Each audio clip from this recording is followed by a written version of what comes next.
Hey YouTubers, it's Armed Citizen 76 back at you again with another video here. Today I'm going to show you a little bit about my Yugoslavian M70 PAP AK47 here. If you've kind of been following me along here, you'll see some of the things that I've purchased and plan to put on the rifle. And I went ahead and installed some of these. And I'm not much for one of making how-to videos on how to install them just yet, because it seems like every time I go to install, you always run into some kind of problem. You got to run back and forth and get a tool, or something just don't fit right, or you're having to monkey with something, and just I'm not real good at all the editing right now, so I haven't put one of those videos together. So I went ahead and put some of the stuff together and put it on there, and we'll take a look at it and I'll show you about it and talk about how easy the fitment was and what kind of quality I think it is, and tell you the reason why I chose some of the things I chose. First off, as you can see, I kind of got Magpul furniture there, and I'm a big fan of Magpul, so that's kind of the reason why I went that route. First off, I guess we'll start towards the back of the gun. This is a Yugo PAP, kind of similar to the OPAP as well. It has that god-awful big buttstock on the rear, and you can't get a good cheek weld and see through your iron sights, but if you had some optics on there, it would work just fine. But I wanted to see through my iron sights and be able to co-witness through my iron sights, so I decided to take that off. And when searching for options for the PAPs, there wasn't like tons of them out there. ATI did make, I believe they call it their T4 M4 stock, which, like I said, was plastic. It was fixed. It wasn't a side folder. It was plastic with a plastic buffer tube, and the regular plastic M4 stock. And not a huge fan of all the ATI stuff. Kind of some of the stuff's cheap quality, so I try to stay away from that. And I started searching around, and the only other really option I could find was from this company called Ace. And I started searching around and seeing what they had to choose from and what kind of options they had. And you could take your buttstock off and put this receiver block on it, and you can mount like a modular skeletonized stock on it. You can even buy a side folding mechanism and mount that stock to it and make it a side folder. But I'm not one for the skeletonized modular stocks, because they're kind of real thin and kind of hurt your cheek a little bit after using it for quite a few rounds. So I started looking through the site some more, and I come across where they had this thing called a I don't know, I call it a pig nose, and I think that's what they called it, was a pig nose. You mount your receiver block in your rear of your AK, and then you can put this pig nose on, and then you can mount an AR-15 buffer tube on it, and hence you can put you an M4 AR-15 style buttstock on it. And then they also made this one, which was a side folding mechanism for an AR-15 buffer tube, and I really wanted it to be side folding, so that's the option I chose. The receiver block, which is this piece here. Let's see if you can see. Well, you may not be able to see it, but right here is a receiver block. That was like $45 plus the shipping. And then you got this side folding mechanism here. You can see how it kind of protrudes a little bit, kind of sticks out there. I had to buy that. It was like around $75. And then, of course, your normal buffer tube nut, end plate, whatnot. I've got the Magpul CTR stock on here. I've got a Noveski end plate on here, so I can put my QD from a single point sling there. And kind of to work this is spring loaded. You kind of got to push down and fold it over. Went on real easy. No problems there. Seems pretty rock solid, but just like any AR-15 kind of stock, you do have a little bit of the play there. That's the reason why I got the CTR. And also, as you can see here, it's kind of got like a spring, and that's the tension. And it's pretty rock solid. It has just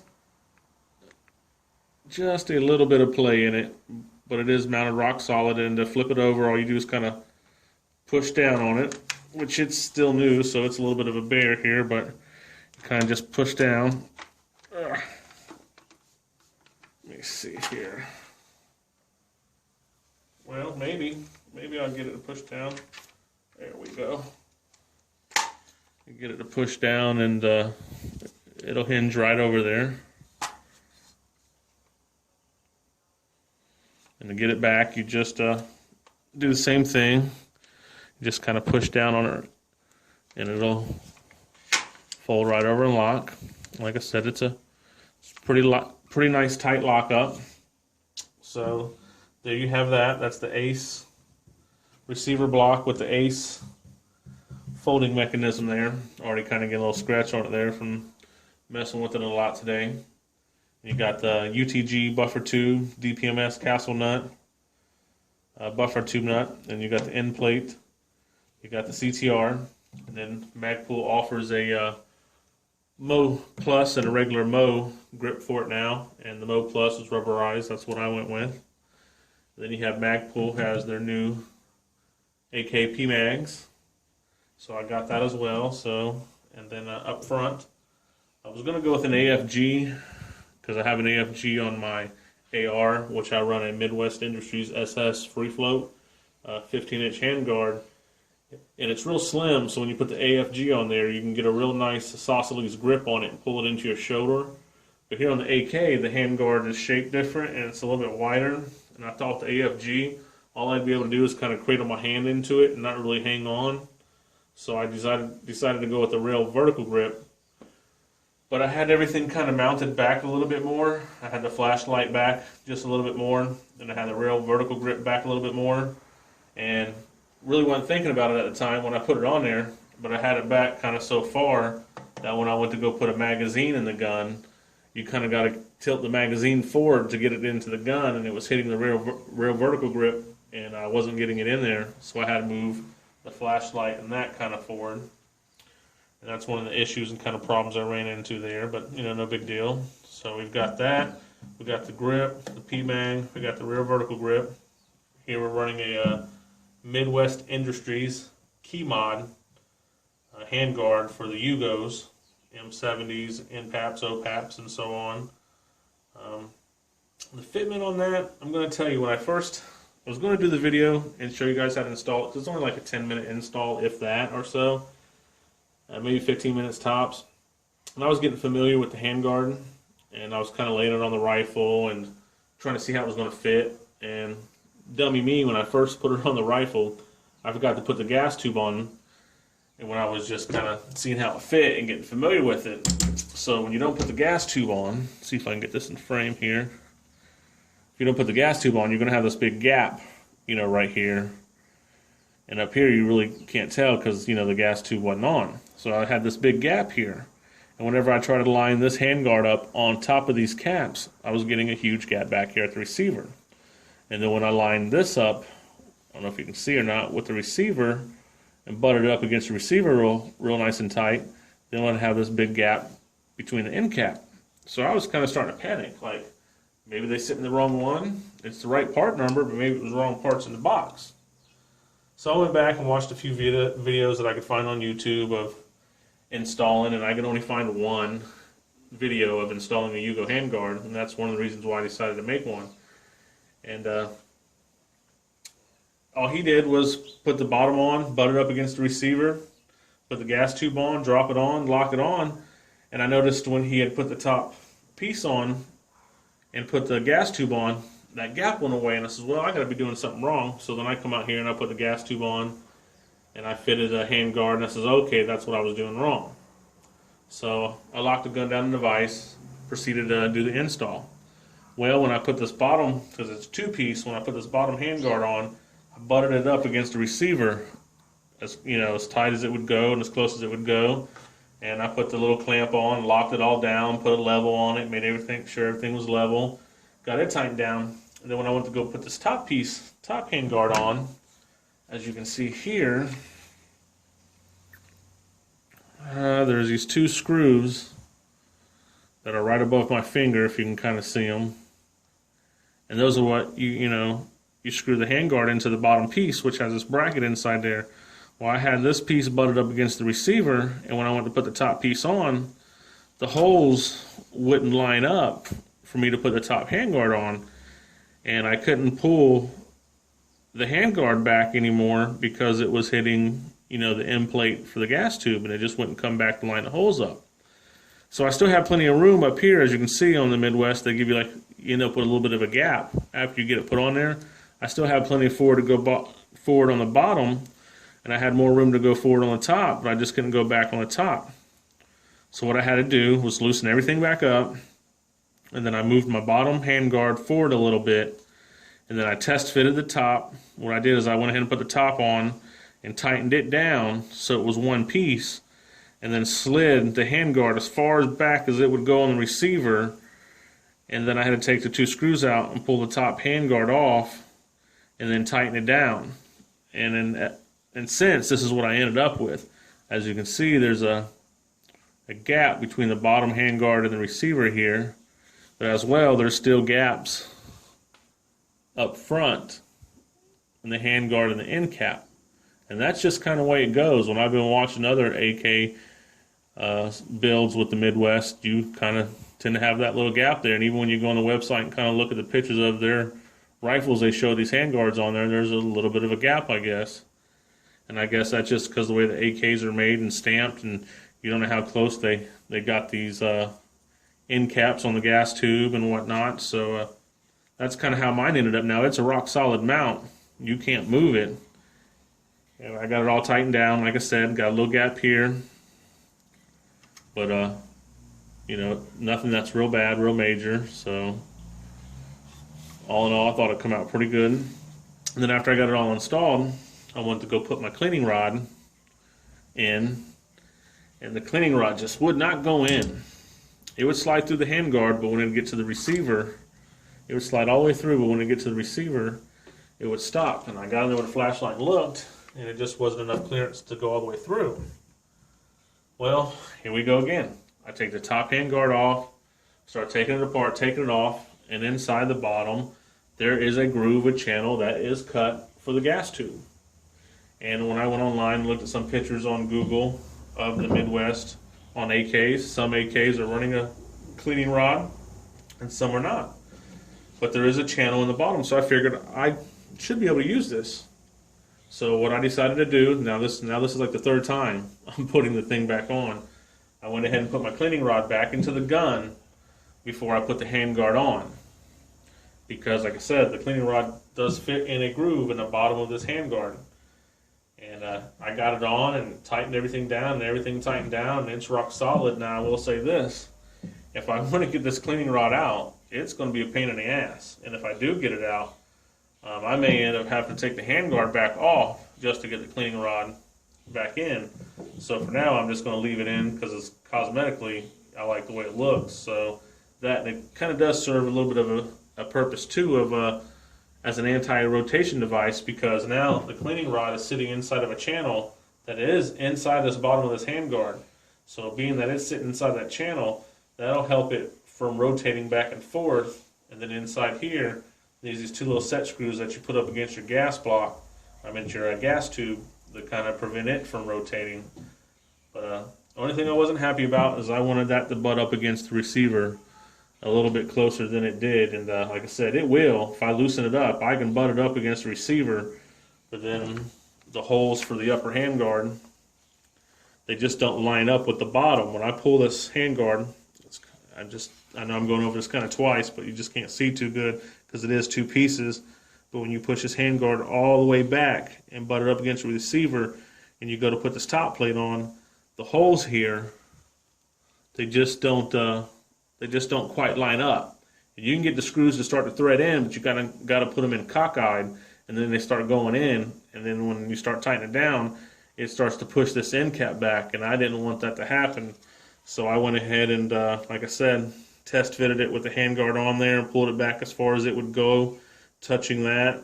And then I put a little piece of paper back there to shim it, and took the top handguard back off and just cinched it all down, tightened it down. So now I have the cleaning rod acting as an anti-rotation device. It's got the set screws on the gas tube. The block is mounted as nice, snug and tight, and it fits real good. So like I said, I think it looks pretty badass myself. The only thing I'm waiting on, though, is, as you can see, is I got a red dot on top of there. And right now I cannot co-witness my red dot through my iron sights because of it sits up too high. Well, Midwest Industries and US Palm make an upper handguard that bolts onto this, and it's $39.99, which I ordered and was on back order. So that's another 2 or 3 weeks out. But what that does is I'll take this handguard and unbolt it, and I'll put the other one on, and it does away with this Picatinny rail that's on top. It does away with that, and it kind of has a cutout in it, so it'll drop your red dot down a little closer. And on this red dot, it has a mount on it that I can take off and mount it directly to the top part of the handguard, and it really sinks it down in there. So with that, I can more than 1/3 co-witness through my red dot, even a little more. But the only thing with that handguard that I got on back order is can only use 2 optics with it. That's either an aim point or primary arms. And I'm going to tell you right now, I like aim point, and EOTech is my number 1, and aim point's my number 2. But I paid $550 for this AK, and I'm not about to spend $600 on an aim point to put on top of a $550 rifle, even though I did put some upgrades on it, and it's worth more than $550. I just can't bring myself to spend that kind of money, so I went ahead and went to primary arms and figured I'd give them a shot. I say worst case scenario, even if I break it a few times and had to rebuy one, I'm still coming out cheaper than buying an aim point. So that's a primary arms red dot on top of there. And I just put it on there now just kind of for looks, because it is coming off, you know, as soon as I get my upper handguard off back order from Midwest and get it in and change it out. And then I took the Streamlight flashlight right there, as you can see. It's a, get it in the camera here, and that right there is a Streamlight ProTac HL 600 lumen light, and I get those off of eBay for like $60, 55 bucks, and that's what I had on my AR, and I had one on my last shotgun, but I sold it with the shotgun, and I'm going to go ahead and leave that one on here. And then I'm going to replace the one on my AR, and I'll either get another Streamlight and save some money, or I might buy another WML flashlight. I bought one before, and it was defective. You put a battery in it, the battery died within a week. You wouldn't even have to use the flashlight, it would just die. So I might give them another shot and see if I can get one that actually works. If not, I'll probably just grab another Streamlight to throw back on my other gun. And I got some shotguns in there too that I need to get some lights on, and I'll probably end up outfitting them with the same light. But for now, I'm pretty much done with this AK. All I have left really to do is get that upper handguard mount swapped out when it gets off back order, and then I'll probably change out the muzzle device. I ain't made my mind up on that, but I may change it out. But other than that, it's pretty much done.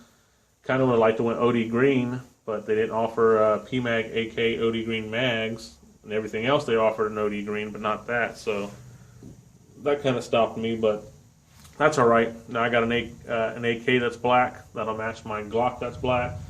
Then I've got an AR-15 that's OD green that'll match my Springfield MC Operator that's OD green and black. So kind of go hand in hand, and that's kind of what I did to it so far, guys. Like I said, there's not much left to do to it other than a muzzle device and that upper handguard.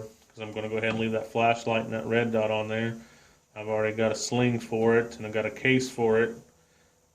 Buy ammo every weekend for it. Every time I get up towards Walmart, I pick up whatever they have, because all they carry right now is that Tula for like $5.50 a box. So every time I go in there, I buy whatever they have, whether it's 3, 6, 10, whatever. I buy them out and try to stack it up, because it is cheap enough, and that's kind of the reason why I went with an AK. Is the ammo was pretty cheap, even though it is that Tula stuff.